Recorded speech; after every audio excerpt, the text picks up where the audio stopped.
You can't have versions of what is. Breaking the spell of the fragmented real. This isn't a critique, it's an exorcism of confusion. We're not here to poke holes in someone's clever argument. We're here to flip the whole table and walk away from the illusion entirely. The phrase versions of reality is ego marketing at its finest. It's a sleight of mind trick. You take what is eternal, indivisible, and unchanging, and you remix it into something that can be argued about. But reality doesn't fragment. It doesn't conform to your wounds. It doesn't customize itself to your childhood. It doesn't become more accurate when you get more educated, or more poetic when you've suffered more. Reality is what is. It is what God created, not what you filtered, not what you earned, not what you forged out of pain. So how do you get versions of that? You don't. What you get are stories, narratives, temporary scaffolding over the abyss, guilt-painted lenses glued to the eyes of a sleeping son of God. And the ego wants you to mistake those lenses for sight, wants you to call them my truth, wants you to clutch your boundaries like a war medal, wants you to baptize your wounds as wisdom. Because as long as you're fighting for your version, you're not waking up from the dream. They'll say a sea slug sees more colors than you, and someone colorblind sees fewer than you do. So whose version is right? But perception isn't proof of reality.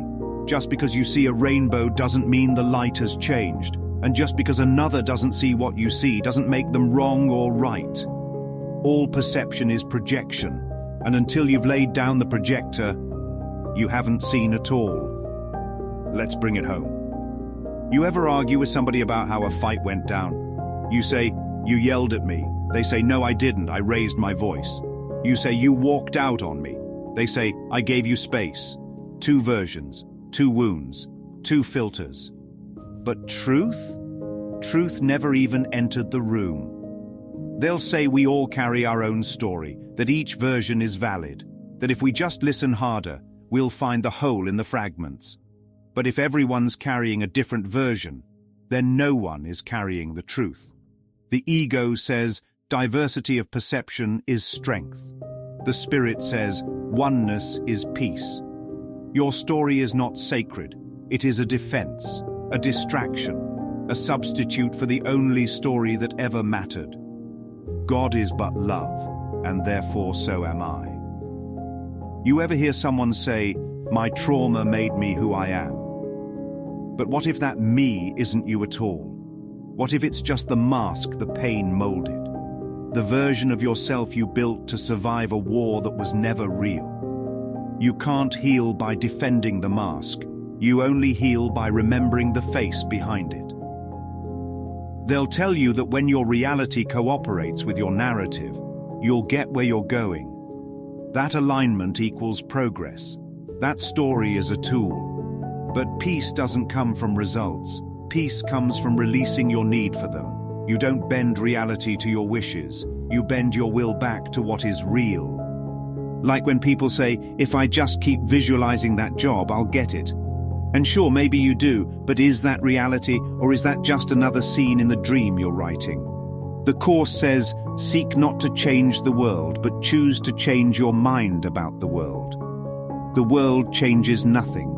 The mind is cause. The world is echo. They'll say the world works better when we share a consensus. That truth lives in agreement, that cultures, cults, and communities rise or fall based on whether they agree on the right story. But the truth doesn't need everyone to agree. It doesn't rely on language. It speaks in silence. And you'll know it not by what is said, but by what needs no defense. You ever been in a room where everyone agrees just to keep the peace? Fake smiles, nervous laughter. Nobody names the elephant in the room. That's not truth. That's agreement at the expense of awakening. They'll say if a story persists, it must be close to what really happened. But that's like saying if a nightmare keeps recurring, it must be real. No, mighty companion, it just means the guilt hasn't been released. It means some part of the mind still wants it, still serves it, still believes in sin. You know that friend who tells the same painful story for 15 years. Not because they're healing, but because they've built their identity around being the one who was wronged. The pain isn't proof it's true. The repetition isn't proof it's real. It's just evidence the mind hasn't let go. They'll ask, how's your narrative working for you? But that's the wrong question. It doesn't matter how well the lie is functioning, it's still a lie. Better dreams are still dreams. Polished pain is still pain. Empowered illusions are still illusions. Only the light is real, not the story of the light, not the memoir about finding the light, not the self who journeyed to discover the light, just the light. You can't break truth into bits and keep the gold. You can't put God in a mood and call it yours. You can't sip from 1,000 broken cups and still say you've tasted the ocean. Reality is not a version. It's not a draft. It's not how you see it. It is what is. And what is love. So pour the liquor, bag the groceries, but don't bag the light that's yours. Always was, still is, now and forever.